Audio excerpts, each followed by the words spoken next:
Like a Thing podcast, where if we ask the question, the answer is always yes. My name is Megan. I'm here with my lovely co-host, Becky, Crystal, and our wonderful producer, Emily.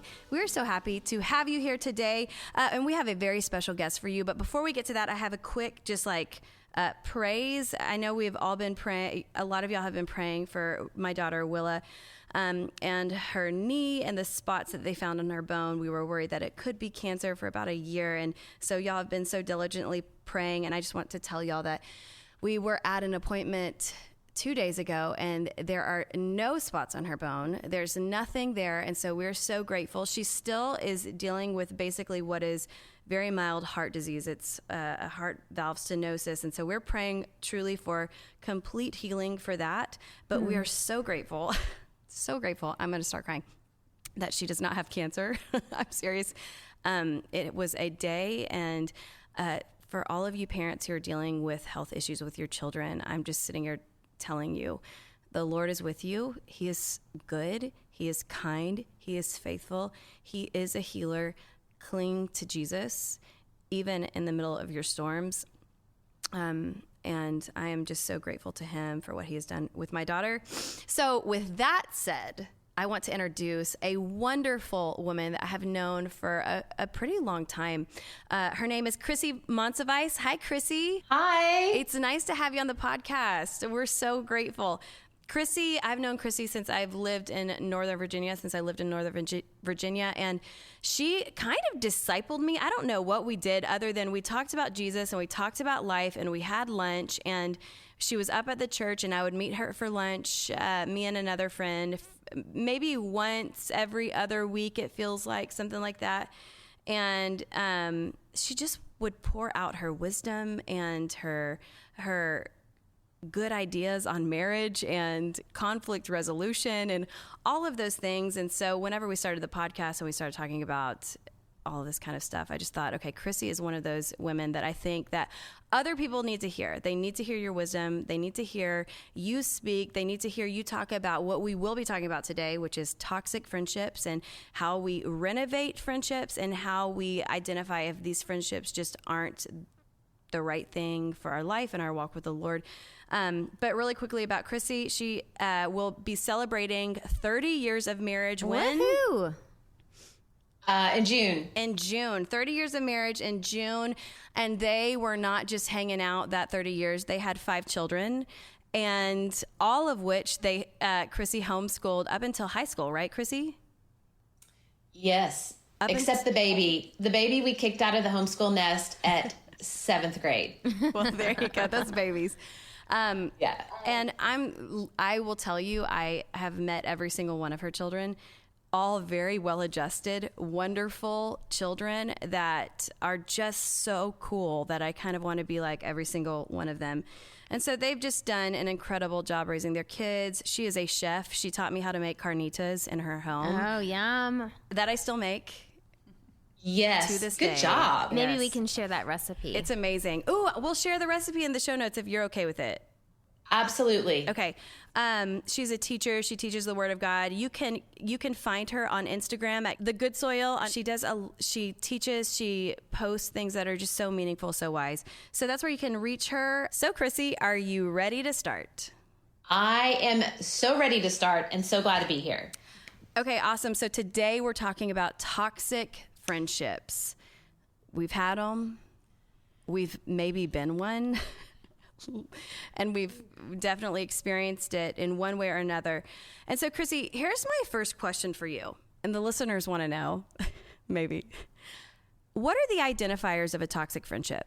So I think that some of the identifiers that we can be aware of a toxic friendship. And I will say, just for contextual reasons, I love how you shared about my family. First of all, thank you, Megan. Also, my husband and I have lived all over the country. We've lived out of the country, and we're about to move in this summer into our 12th home. Wow. So the Lord that's been part of our story. We've just moved with my husband's company. We've moved a lot. So, and we have all those kids. So there have been lots of opportunities, to practice relationships and working through those. And the Lord has used the moving to teach me, because I've had to start over with friendships a million times. Mm-hmm.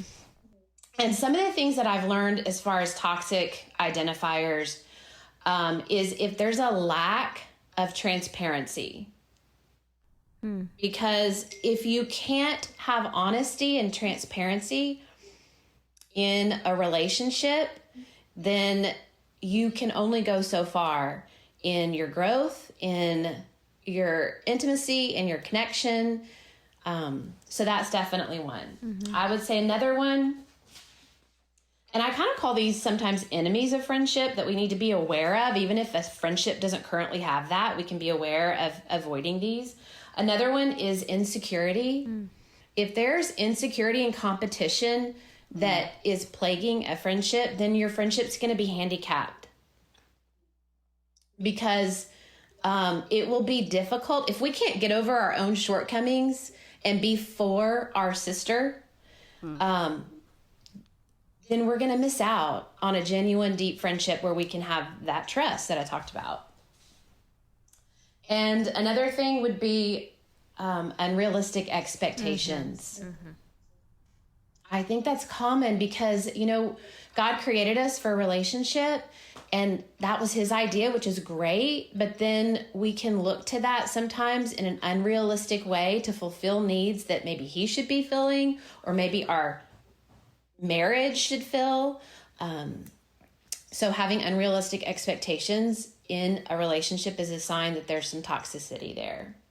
What are some unrealistic expectations that you've either experienced or just seen? I know you have some daughters, and I think, girl friendships are different than boy friendships. So specifically, I know you have daughters and you've seen some of that stuff, and we have some daughters represented in this room, and we've seen, even at a young age, some things. And so I would just be curious what you think some of those unrealistic expectations can be, or what form they can take.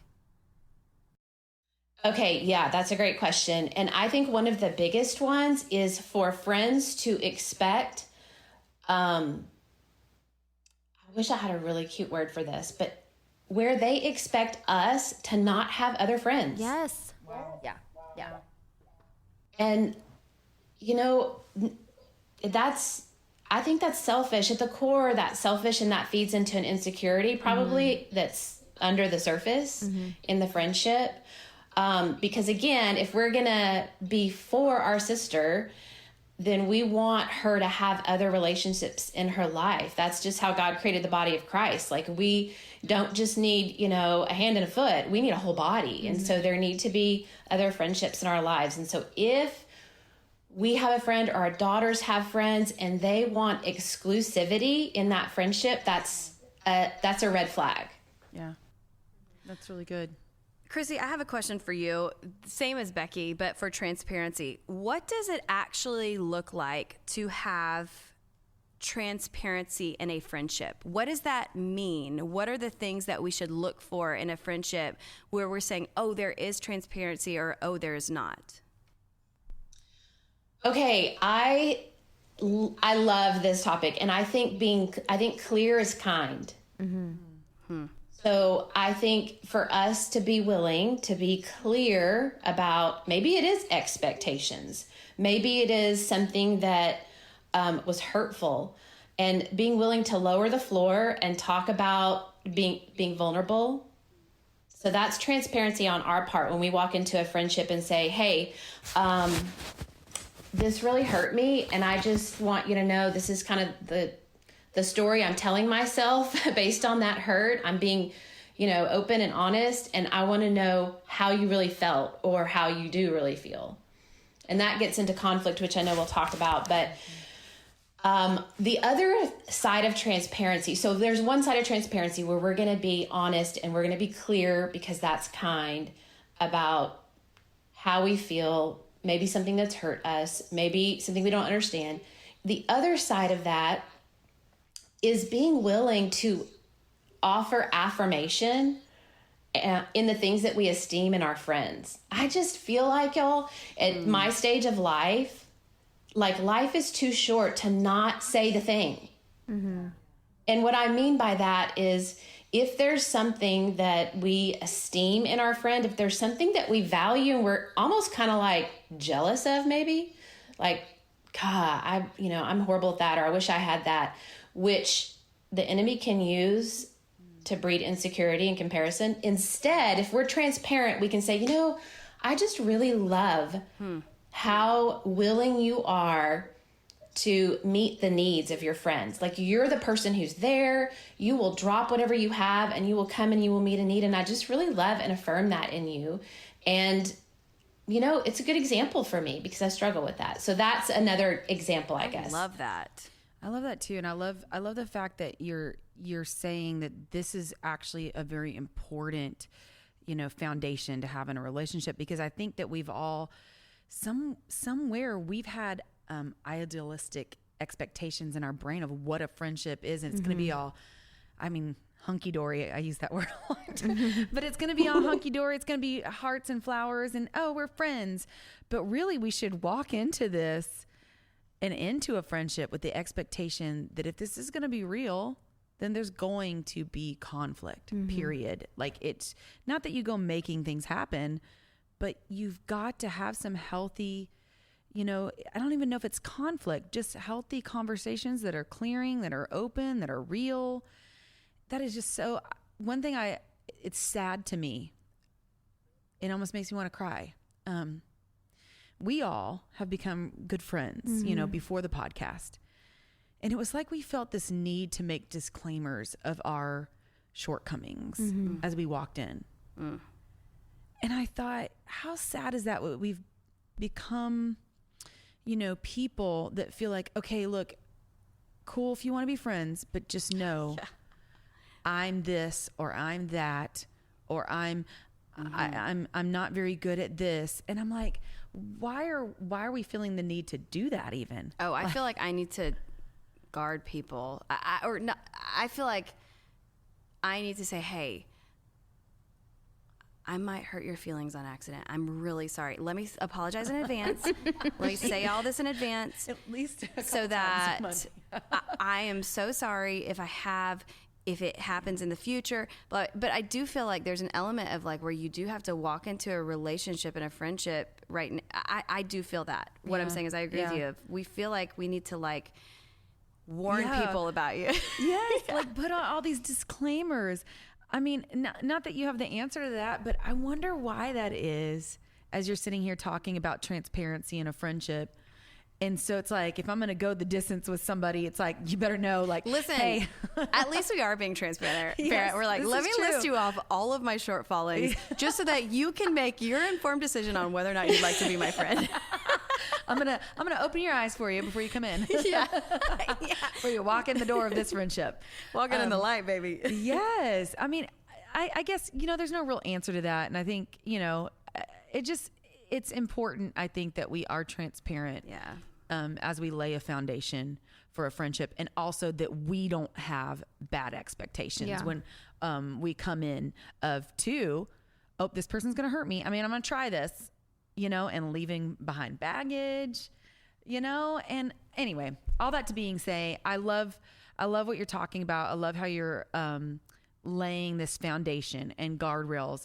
And I would love for you to talk about some of those. Like, what are some of those guardrails you can put in place besides just saying, hey, I'm a total butthead sometimes. Okay. Just so you know.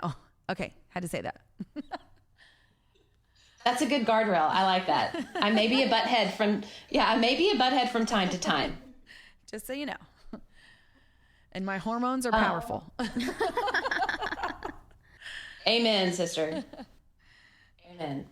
Yeah, I think my husband uses this term, and I love the term guardrails, but he's like, this is what you're doing is painting a picture of what good looks like.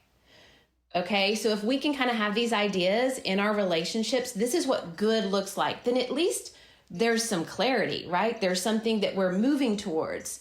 And it's also a really good parenting strategy. Because we can so easily just criticize the things that need to be criticized in ourselves, in our kids. I mean, like you said, we could just focus on the downfalls. Mm-hmm. But it's just a great shift towards here's some godly characteristics. Here's some guardrails. Here's what good looks like that we can aim towards in a friendship. So for example, one of the best guardrails is in a relationship, any relationship, is to assume good intent. And it's hard to do, y'all. It's just hard sometimes, especially if you have been burned. And this is where we can't do this in and of ourselves. We have to ask the Lord to give us grace and forgiveness and all of those things. Speaking of, like, the second guardrail is to forgive quickly. So assume good intent. When that doesn't happen and good things don't happen, then we have to be quick to forgive, because y'all, we're going to want that same mercy shown to us, because we'll mess up. We have our own shortcomings. So being quick to forgive and assuming good intent.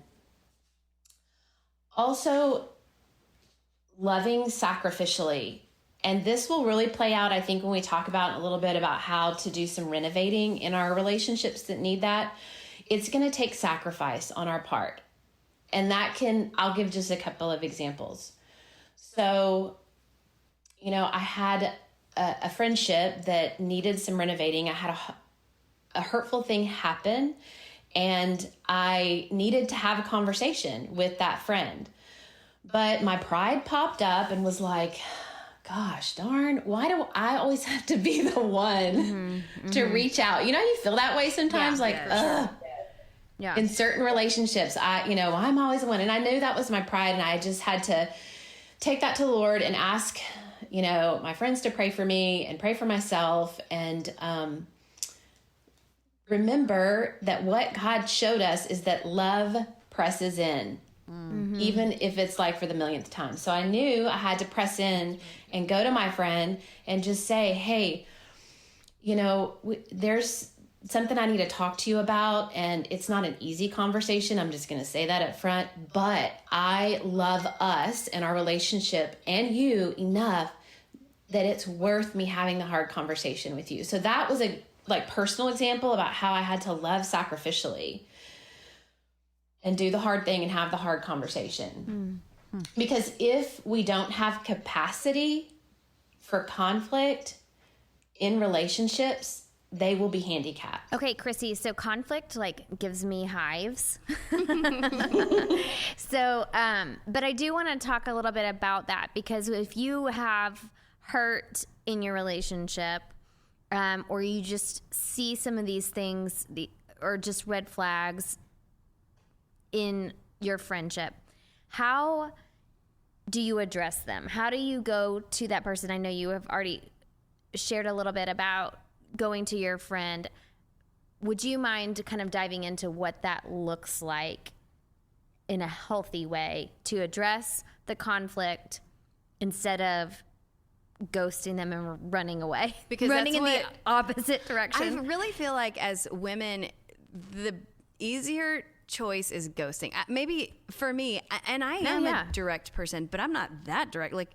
It's hard to have those conversations. I don't want to have those conversations. And it has to be a seriously close friendship built on trust to even be able to have that conversation. Otherwise, honestly, I'm like, I'll just ghost you.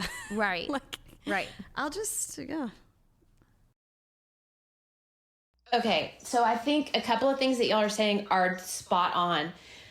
I want to just allow us space for certain friendships, right? Not our close, inner circle life friendships, but other acquaintances, friendships. I want to allow us space to just put some distance between those relationships if you feel it's necessary. Okay. And always, I think the first thing to do is to pray and just to ask the Lord and really talk to him. And then the second thing is to pay attention to what he's going to tell you about those friendships, to know whether I'm just going to put a little distance until I hear from the Lord, or I'm going to put some distance that will naturally,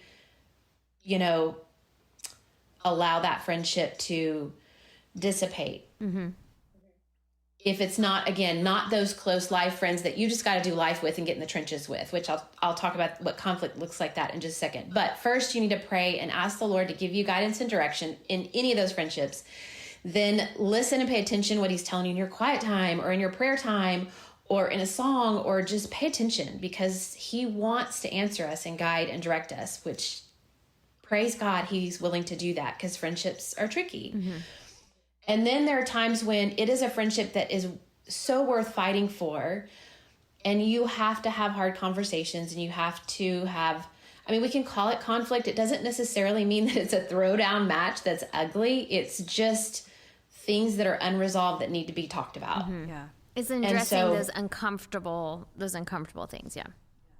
Yes, absolutely. And one of my favorite things, if I am going to have that conversation, is just to say that, okay, this might feel awkward or a little uncomfortable for me, but because I feel like that lowers the floor for both people to just acknowledge, I know this is hard, and, you know, we just want to like laugh and have a Diet Coke and everything be okay. Mm-hmm. So just acknowledge that. And then always, like I learned with my friend, always be willing to press in for the sake of connection and unity. Knowing that if that's your motive, then that's going to generally give us a posture of kindness and humility. And again, if we're praying and asking God to give us that, then that is always helpful in having that conversation. And so here's a little example. I have 3 daughters, and so there's always opportunities in friendships to address conflict and deal with things. And I have one daughter who just wants to care for people and feel like she's doing a good job. And so she will sometimes allow herself to be manipulated. Hello. And I'm raising my hand over here. Wow. Totally. And so she had this friendship where this one girl was upset at her regularly, but my daughter didn't know why. Like, it was this big mystery of, well, what is it? Because the friend wouldn't really tell her what was going on. There's no clear kindness, right? It's just this mysterious, I'm bothered. And so I told her to ask her friend, hey, is there anything that you wish was different about our friendship? Or like, what's one thing that you would totally change about our friendship? To give her an opening to have that conversation, to give her friend an opening and herself. So it's important, if we're going to have conflict, to just kind of know where we stand. So I think if you're in those relationships where you feel like, I know I'm doing all these things wrong and I don't really know what that is, but yet I want to do the right thing and I want to be a godly friend, I think you're just going to have to go to that person and have a conversation and ask a question. If that's more comfortable, draw them out, tell them this is a hard conversation. Just say, hey, I feel like something's off and I don't really know what that might be. Or just be very direct and let them know that, hey, I feel like I can't really do anything right in our relationship. Why do you think that is? So that gets a dialogue going, right? You're not just accusing them of something. You're telling them how you feel and then asking them a question to give you feedback. And then you can start the conversation from there. The other thing that I've seen with my girls in handling conflict is if you don't address issues in a friendship, they're going to lead to unhealthy habits like avoiding or taking jabs or gossip or other things. So it's really for our benefit to have the hard conversations, to have some of those times in our friendships in order to avoid the unhealthy things that can creep in.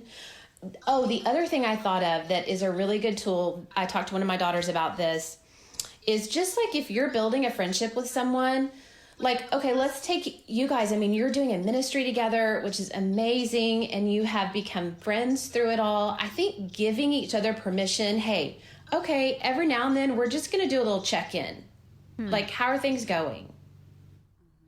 Not to create a lot of maintenance in the relationship, but just, again, to give a space both for affirmation, like, I'm so grateful for you. I'm so thankful what I've learned from you. I've seen this in you, and I've really esteemed that. Or also, okay, I don't understand why this happens, for example. That's good. I think that's good.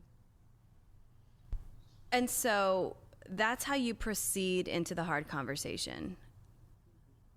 That seems very... I'm not afraid of that. So like I said, conflict gives me hives. I don't like addressing hard things. But the way that you just suggested we approach it makes it feel very... Not as scary. Yeah, it's not as scary. Yeah. I love that. And I love that having those kind of hard conversations and going into a friendship with that, because it is hard to get it once you've been friends for 10 years and you've been already doing the unhealthy things. And so as you're making new friends, and is there a way when you've been friends for a long time and you haven't really had healthy, conflict and healthy conversations, what is worth going in and talking about to that person? How do we approach that? Because I mean, this has happened. My husband and I have been married for 20 years, and in our marriage, like, I'm having to address things we didn't address at the beginning. Right. Yeah. Right. The like blame shifting, Yes. the like coming to them or to anyone with reproof or criticism, and it's immediately, it's not received. It's like, no, you didn't, you don't understand. What I was really saying is this, or no, I did that because you did that. And I flew off the handle because you said this, and it makes me do that. Or you did it first. You did it. Like, it's just this, like, not taking responsibility for your own Stuff. responses. Reactions. Yes. Reactions. Yeah. And so whenever we were talking, Krisi, before the recording, we were kind of talking about like the triggers and going into a conflict, not just saying, yeah, I'll take it all, but also not blame shifting, like, well, I did this because you did this. And so identifying that, hey, something you do triggers me, but also I can take full responsibility for my part in this. So can you talk a little bit about that, of just once we start having the hard conversations and maybe it's not well received, what do you do? Yeah. Okay, so that's great. Well, I want to answer that, and I also want to say that I do think in relationships you've had for a while and you feel like you want to add those healthy conversations, but you've been friends for a long time. I think it's really important, and I would just say that again, just clarity is kindness, and say, hey, I want this to be a friendship that goes the distance. Like, my intent is for good, for you and for me and for us together. And so I want us to be willing to talk about things and know this. I had a friend, this was the best example of a friend who's willing to go the distance, to get in the trenches and to say the hard things. She told me, listen, this is how I see our friendship. If tomorrow you were arrested and thrown in jail for some heinous crime, All right. I would be there Yeah. at the prison, at your prison door. I would be there for you. Whether that meant telling you what you needed to hear or holding you while you cried on my shoulder, I'm willing to be there for you because I love you, and that's what friendship means. You know, I don't know if women want that friendship. Okay, yeah. I don't know if women want the one side, I will be there at the prison doors for you to cry on my shoulder. They want that. They don't want the friendship of, and I will be there to tell you what you need to hear. That's what even if you don't want to hear it. Even if you don't want to hear it. That's the true friendship, obviously within context, whatever, we can go and all that. But that's the true friendship of saying, hey, I trust you enough. You have shown yourself trustworthy in our relationship enough. You lean on Jesus enough that if you're coming to me with criticism, I'm going to receive it because we are that friendship. Yes. And I think it's important. My husband and I talk about having couples like this in your life, and women need this in our lives. I know we don't always want it, and I know it's hard to receive, but we need to give certain trusted people in our sphere permission to speak truth into our lives. Yeah. And trust is an important component of that. It's an important guardrail in relationships. There has to be mutual trust that is built, that you work on, that you repair. And so you're right. There are some women, including ourselves, where at times it's like, oh, I don't want another hard thing to have to manage. Yeah. However, we have to remember that if we are, like you said, Megan, taking those things to the Lord and allowing him to sift our emotions through his truth, which is really hard because in female friendships, there's a lot of that. Yeah. There's a lot of emotions. If we're taking those to him and allowing him to sift through our emotions and us land on truth, then the Lord will grow fruit from those friendships and in our own lives. I mean, there's just, I'm living testimony. The fact that I can sit here and even talk, an iota about friendship is a result of hard things having to come my way, me having to hear hard things, and the Lord using that to grow fruit in my own life. And so we can trust whatever he does through his word is going to be good.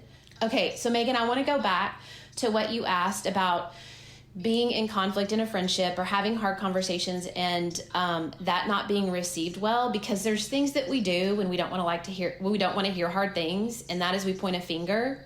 And if you're married, you know exactly what I'm talking about. Yes. And so if we are the recipient of hearing a hard thing, then we need to just remember that and pray and ask the Lord to put aside any blame shift we want to do and have a hot minute to think about what the person's telling us. Even if it was not our intent, that's the impact it had.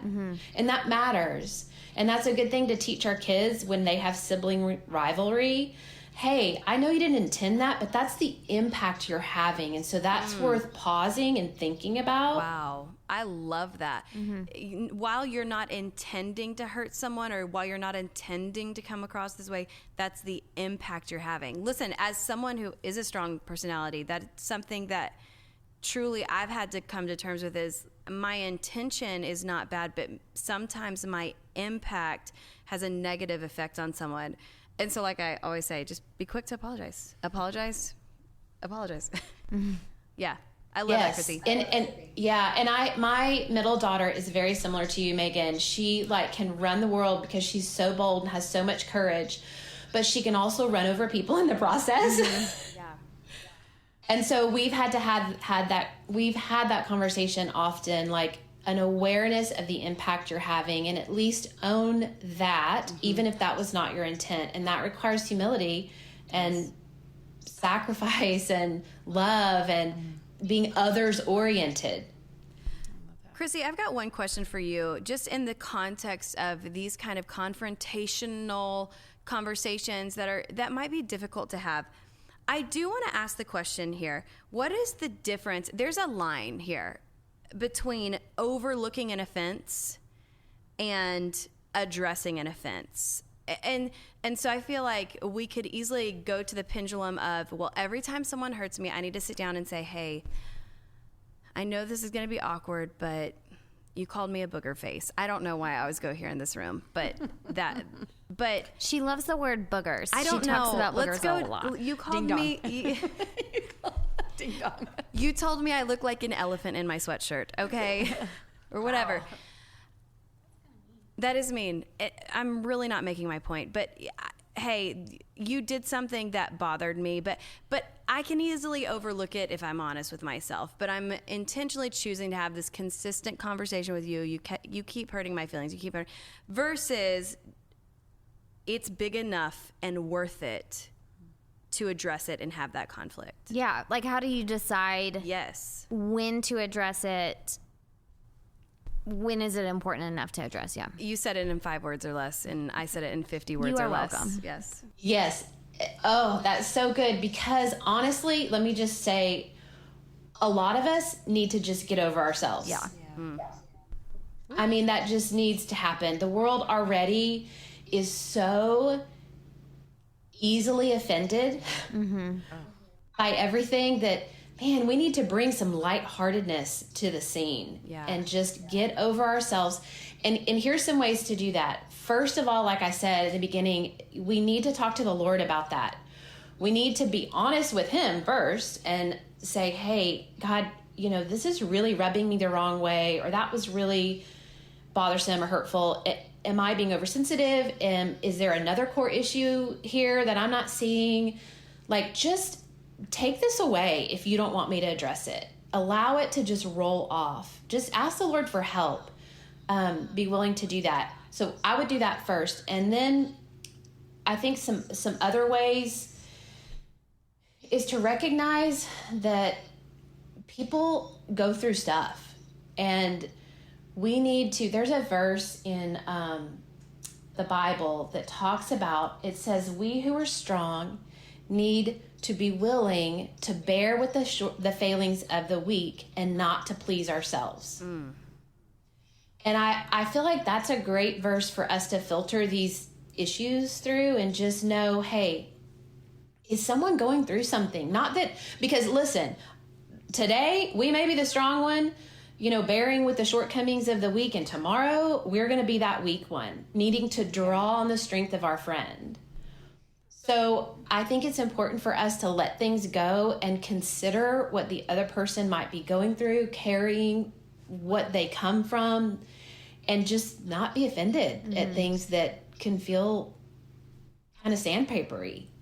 Okay, Krisi, so we need to wrap up because we could talk with you all day about this, for real. But just so the listeners know where we're going, what I'm going to ask you is this. Okay, so we've approached the relationship. We've tried to resolve the conflict. We've really tried to heal and restore this relationship, but it's just not working. And so when is it okay to call a spade a spade? And I know that you actually have a personal story that kind of has led you down this road, and you have so much wisdom to give us. And so that's what we're going to be talking about next week. So Krisi, thank you so much for being with us now and then hanging out with us next week. But until then, this is That Like a Thing podcast. I'm Megan. I'm Crystal. I'm Becky. And Emily is over there as well. And we hope you have a wonderful day. Bye.